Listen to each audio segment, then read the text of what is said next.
சகோதர சகோதரிகளே, பிறந்திருக்கிற ஆளுநர் இயேசு முதன் முறையாக தன்னுடைய பிறப்பு செய்தியை எங்களோடு பகிர்ந்து கொள்ள இருக்கிறார். எங்களை தயார்படுத்தி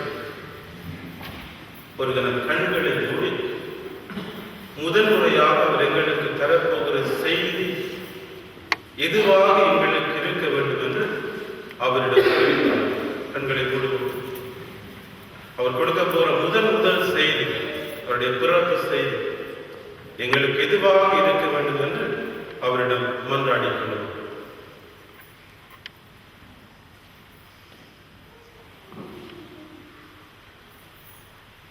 ஆதியிலே வாக்கு இருந்தார்,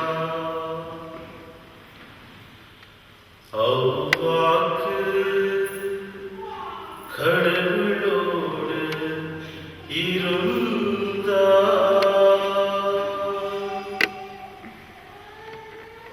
அவ்வாக்கு கடவுளாயும்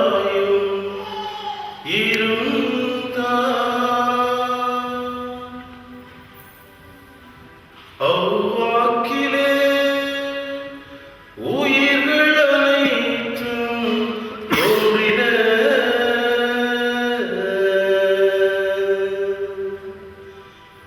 அவ்வுயிரே மானிடர்க்கு ஒளியானது,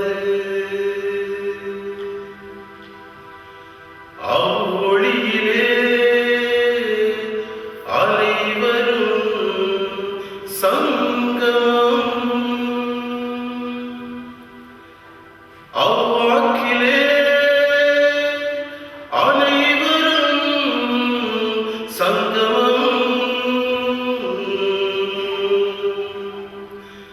இந்த கிறிஸ்துவில் அனைவரும் சங்கமம். சரணம் சரணம் சரணம்.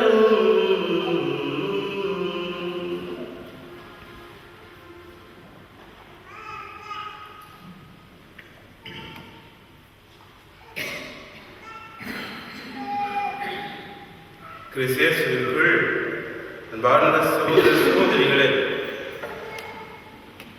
இயேசுவினுடைய பிறப்பு விழா வாழ்த்துக்களை உங்கள் அனைவருக்கும் மகிழ்ச்சியோடு அவருடைய ஆசீர்வாதம் நிறைவாய் கிடைக்க வேண்டும் என்று தெரிவித்திருக்கின்றேன்.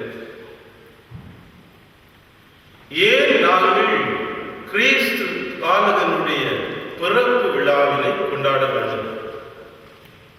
அல்லது சத்திரத்திலே இடம் கிடைக்காதவருக்கு ஏன் விழா எடுக்க வேண்டும்? ஒரு குழந்தை வலிமை அற்றது, ஒரு குழந்தை சுயமாய் இயங்க முடியாதது, ஒரு குழந்தை மற்றவர்களே தங்கி இருக்க வேண்டும். அப்படி இருக்கின்ற பொழுது ஏன் நாங்கள் ஒரு குழந்தைக்கு விழா எடுக்க வேண்டும்? மாட்டுக்குடிலே பிறந்தவருக்கு ஒரு விழாவா என்று சொல்லிக் கூட நாங்கள் ஒரு வேளை நினைத்துக் கொள்ளலாம். அன்பார்ந்த சகோதர சகோதரிகளே, ஒரு முறை ஒரு அரசன்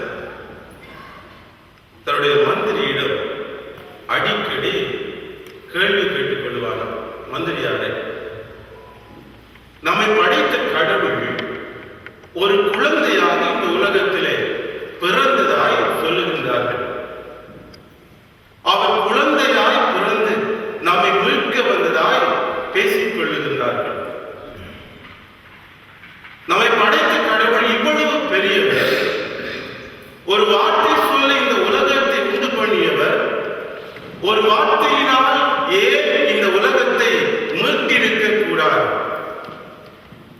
அல்லது அதி சேனை வானக சேனையினை கொண்ட கடவுள்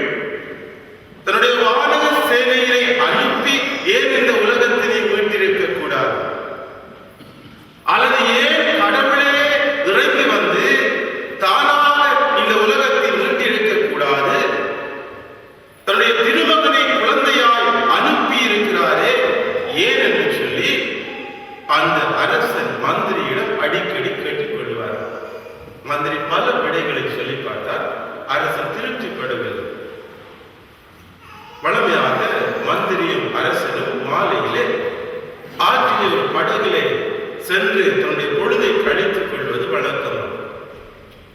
அந்த நாள் வந்தது. அரசன் மந்திரியை பார்த்து கூப்பிட்டார். மந்திரியை வாரும் என்று ஆற்றிலே பயணம் செய்யும். மந்திரி சொன்னார், அரசே நீங்கள் போங்கள், நான் சொல்லி தாமதமாக வருகிறேன். அரசன் போய் காத்து கொண்டு இருக்கிறார். மந்திரி வந்த பாடில்லை. சற்று தாமதமாக வந்த மந்திரி ஒரு குழந்தையை தூக்கி கொண்டு வாரார். சுட்டி தூக்கி கொண்டு வாரார். தூக்கி கொண்டு வரும் பொழுது அவர் அரசனுக்கு பக்கத்தில் வருவதாக சொல்கிறார், அரசே உங்களுடைய குழந்தை அழுது கொண்டிருந்தது, உங்களுடைய வரப்போவதாக சொல்லி அழுது கொண்டிருந்தது, நான் தூக்கி வந்திருக்கிறேன். இருவரும் பயணம் மேற்கொள்ளுகிறார்கள். ஆற்றிலே படகு போய் கொண்டிருக்கிறது. திடீரென மந்திரி கையில வைத்திருந்த குழந்தையை ஆற்றிலே போட்டுட்டார். குழந்தை ஆற்றிலே விழுந்ததும் அரசனுக்கு செய்வதறியாது திகைத்தவரால் உடனே ஆற்றிலே பாய்ந்தார். மறுகணமே குழந்தையை தூக்கி வெளியே வருகிறார். ஆற்றிலே இருந்து படகுக்கு வந்த பொழுது தெரிகிறது அது குழந்தை அல்ல, அது ஒரு பெரிய பொம்மை. அப்பொழுது அரசன் மந்திரியிடம் கேட்டார், மந்திரி ஏன் இப்படி செய்தேன்? அப்பொழுது மந்திரி அரசனை பார்த்து சொன்னாராம், அரசே நீங்களே ஆற்றிலே குதித்தீர்கள். அரசன் சொன்னார், நீ சொன்ன என்னுடைய குழந்தை என்று. என்னுடைய குழந்தை என்றால் நான் குதிக்காமல் வேறு யார் குதிப்பது? மந்திரி சொன்னார், அரசே ஒரு வார்த்தை சொல்லியிருக்கு, நான் குதித்திருப்பேன். ஒரு கட்டளை பிறப்பித்திருக்க இந்த படகோட்டி குதித்திருப்பான். ஆனால் நீங்கள் குதித்தீர்கள் என்றால் அது உங்களுடைய சதையும் இரத்தமும், உங்களுடைய கருவிலே உருவாகிய குழந்தை. அந்த குழந்தையின் மீது அவ்வளவு பாசமும் நேசமும் வைத்திருக்கின்றீர்கள். இப்படித்தான் அரசே நம்மை படைத்த கடவுள் நம்முடைய தந்தையாய் அப்பாவாய் இருக்கிறபடிதான் நம்மை கொண்ட அளவற்ற நேசத்தினால் தன்னுடைய சதையும் இரக்கமாயிருக்கிற திருமகனை அவருடைய பிள்ளைகளை மீட்பதற்காக அனுப்பி வைத்தார். அதை குழந்தை வடிவிலே செய்து முடித்தார் என்று மந்திரி அரசனுக்கு சொன்னதாய் ஒரு கற்பனை கதை உண்டு. வாழ்ந்த சகோதர சகோதரிகளே, இந்த கிடையிலே காண்கிற குழந்தை இயேசு பாலகன் கடவுள் நமக்கு கொடுத்த அன்பு காணிக்கையால் அமைந்திருக்கிறார். கிறிஸ்துமஸ் கிறிஸ்துமஸ் என்று சொல்லி நாங்கள் இந்த திருவருகை காலத்திலே அதிகமாய் பேசிக் கொள்கிறோம். இந்த கிறிஸ்துமஸ் என்கிற அந்த சொல்லினுடைய அர்த்தம் என்ன? இந்த கிறிஸ்துமஸ் என்பது இரண்டு வார்த்தைகளை அடக்கி இருக்கிறது. ஒன்று கிரைஸ்ட், இரண்டாவது மஸ். இந்த கிரைஸ்ட் என்கிற சொல் அதனுடைய மூல மொழியாகிய கிரேக்க சொல்லினுடைய கிறிஸ்தோஸ் என்ற சொல்லில் இருந்து வருகிறது. கிறிஸ்தோஸ் என்றால் மெஸ்ஸாயா, மீட்பர் என்று பொருள். இந்த மஸ் என்கிற சொல் அதனுடைய மூல மொழியாகிய லத்தீன் மொழியில இருந்து மிஸ்ஸா என்கிற, அதாவது தமிழிலே மொழி போயிட்டால் பலி என்று பொருள்படும். இந்த இரண்டு சொல்லையும் பார்க்கிற பொழுது அன்பார்ந்தவர்களே, மீட்பர் பலியாக பிறந்திருக்கிறார், தன்னை பலியாக்குவதற்காய் பிறந்திருக்கிறார் என்று பொருள்படுகிறது.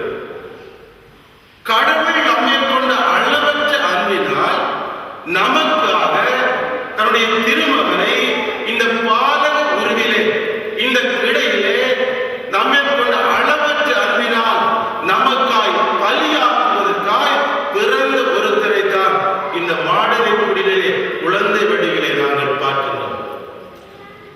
இயேசு எங்கே பிறந்தார்? பெத்லகேமிலே பிறந்தார். பெத்லகேம் என்றால் அன்பார்ந்தவர்களே, எபிரேய மொழியிலே பெத் என்றால் வீடு என்று பொருள்படும், ஹவுஸ். லெகேம் என்றால் எபிரேய மொழியிலே பானை, அதாவது அப்பம் என்று பொருள்படும். இந்த பெத்லகேம் என்பது அப்பத்தின் வீடு என்று அழைக்கப்படுகிறது. இந்த பாலையை பார்க்கிற பொழுது அன்பார்ந்தவர்களே, நமக்காக அப்பமாய் மாறுவதற்காக பிறந்தவரை தான் என்று பார்க்கின்றோம். நமக்காக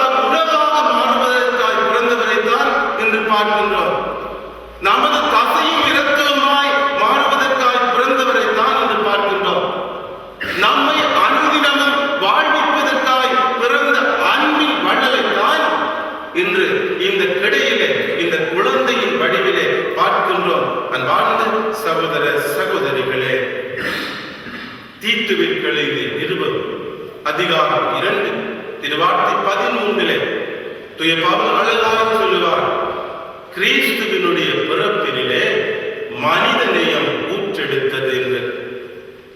கிறிஸ்துவினுடைய பிறப்பு விழா அன்பின் விழா, மனித நேயத்தின் விழா என்று சொன்னால், அதை கொண்டாடுகிற எங்கள் அனைவரிலும் இந்த அன்பும் மனித நேயமும் ஊற்றெடுக்க வேண்டும். மனித நேயம் மங்கிக் கொண்டிருக்கின்ற காலம் இது.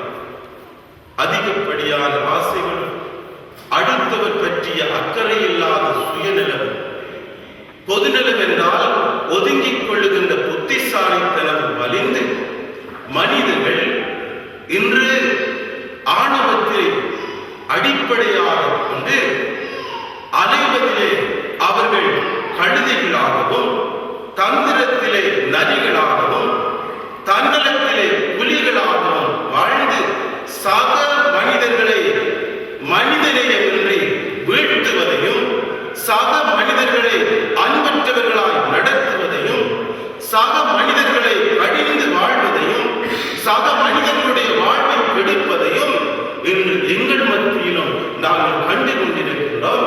அன்பார்ந்த சகோதர சகோதரிகளே, ஒரு அரசனுக்கு 2 ஆண் குழந்தைகள் பிறந்தது, 2 பிள்ளைகள். அப்பொழுது அரசனுக்கு இப்பொழுது தேவை வந்துட்டு, யாராவது ஒரு பிள்ளையை, 2 பிள்ளைகள் ஒரு ஆண் பிள்ளையை அந்த நாட்டினுடைய வாரிசாக அறிவிக்க வேண்டும். ஆனால் 2 ஆண் பிள்ளை யாரை அரசன் மந்திரியை கூப்பிட்டு கேட்கிறார், மந்திரியாரே, யாரை தேர்ந்தெடுப்பது, எனக்கு மதி உரையும் புத்திமதி சொல்லும். அப்பொழுது மந்திரி அரசனை சொன்னார், அரசன் எனக்கு ஒரு நாள் அவகாசம் தாருங்கள். மந்திரி போயிட்டு அடுத்த நாள் வாரார். வந்து 2 குழந்தையும் கிடத்தி இருக்கிறார்கள் பார்க்கிறார். பார்த்து ஒரு குழந்தையை கையை காட்டுறார், இந்த குழந்தையை நீங்கள் வாரிசாக அறிவியுங்கள். அரசனுக்கு ஒன்றும் விளங்கை. அரசன் மந்திரியை பார்த்துக்கிட்டார், மந்திரியை, எப்படி நீங்கள் இந்த குழந்தையை வாரிசாக தேர்ந்தெடுத்தீர்கள், என்ன காரணம், மற்ற குழந்தையை தேர்ந்தெடுக்கவில்லை? அப்பொழுது மந்திரி சொன்னாரா, அரசே, இந்த குழந்தையினுடைய கரங்களை பாருங்கள். இந்த குழந்தையினுடைய கரங்கள் 2ம் விரிந்திருக்கின்றன, விரித்த நிலையில் இருக்கின்றன. ஆனால் மற்ற குழந்தையினுடைய கரத்தை பாருங்கள், 2 கைகளையும் பாருங்கள், அந்த குழந்தை கரத்தை இறுக்கி பிடித்திருக்கிறது. ஆங்கிலத்திலே அழகான 2 வார்த்தைகள் உள்ளன. இன்ட்ரோவர்ட், ஒன்று எக்ஸ்ட்ரோவர்ட் என்று சொல்லுவார்கள். இன்ட்ரோவர்ட் என்றால் எப்பொழுதும் எனக்காக, நான் மட்டும், எனது குடும்பம், எனது வாழ்க்கை, எனக்குரியது என்று சொல்லி ஒரு வட்டத்தை விட்டு அந்த வட்டத்திற்கு அப்பால் செல்லாமல் அனைத்து காரியங்களையும் சுயநலத்தோடு செய்து வாழ்கின்றவர்களை இந்த இன்ட்ரோவர்ட்டட் பீப்பிள் என்று சொல்வார்கள். இரண்டாவது எக்ஸ்ட்ரோவர்ட் என்பார்கள். அதாவது சுயநலம் என்கிற வட்டத்தை விட்டு வெளியிலே சென்று, நான் மட்டுமல்ல, நமதாக, எனது குடும்பம் மட்டுமல்ல, அனைத்து குடும்பங்களுமாக, எனது